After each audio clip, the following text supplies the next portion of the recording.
Guys, so I'm going to be giving you an analysis of An Indian's Looking Glass for the White Man. And but before I start that, I'd like to give you like a little background on the author itself. So William Apess was a Native American, pretty much a preacher of an Orthodox Methodist church, and he was like heavy on religion, but he loved to state his opinion against the social injustice for his ethnicity of Native American. So he wrote this letter after President Jackson passed the Indians Removal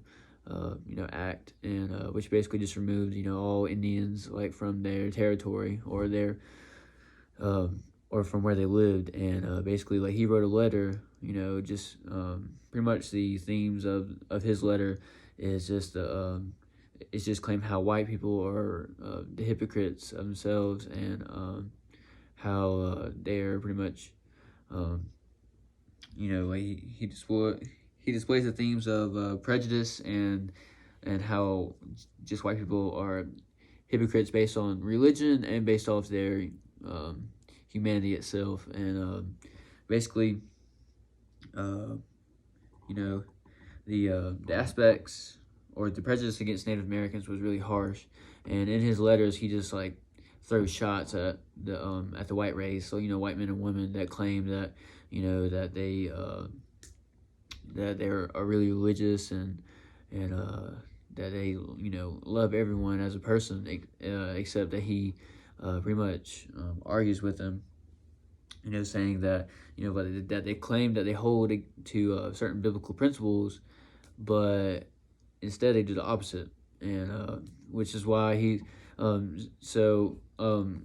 like I said, like he wrote this after the Indian Removal Act, and he just basically explains the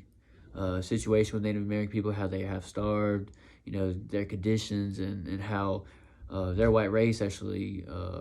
forced that upon them. Like, since they had removed from their territory, I mean, they really had no land, anything, and he basically explains, in his letter, like certain biblical principles that we're supposed to live by, how we should love each other, or how we should love our neighbor, except he claims that the white race actually disowned their neighbor, which is the Native Americans at the time, and they just pretty much judge them, and pretty much just put them under harsh conditions, which in the Bible it says not to. It says love your neighbor, and they did the opposite of that.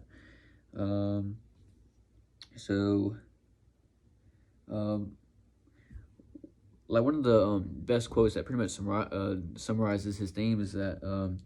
he says, "Suppose all these skins were put together, and each skin had its national crimes written upon it. Which skin do you think would have the greatest?" And going back in history,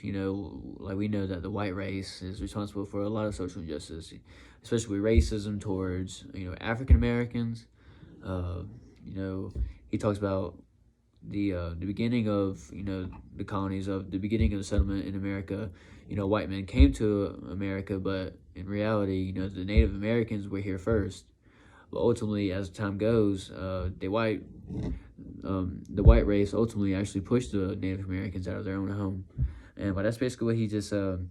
explains. He explains that the white race pretty much took over, but then they act as if they weren't convicted of any social injustice. So like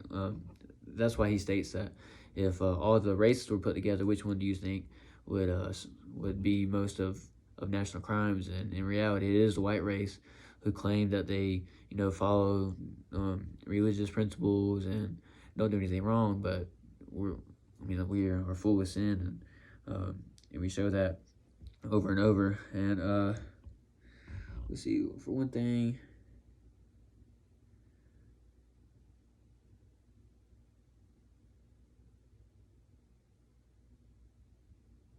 Yep, and another aspect, like he doesn't like explain that the Native Americans are innocent of itself. He explains that no race is innocent of prejudice, but he explains that the white race continues to show their prejudice, and continues to take actions that go against God's the principles and stuff like that. So like he pretty much throughout the letter, he just like throws out shots and explains to his readers that that the white race is full of prejudice, although they claim that they do nothing wrong. So in terms of understanding how he feels about that, so I can understand why he wrote this letter to point out all the social justice or just those shots at the white race, because like I mean I would feel bad too if someone just kicked me out of my own home and then act as if they didn't do anything wrong, or or my race just got put under all these harsh conditions. I'm starving, I'm homeless, I'm lacking education, just because they took over my whole land. So really this letter was just written after the Indian Removal Act and saying how it's unfair that just because their skin color they have to be put under these conditions. Let's see.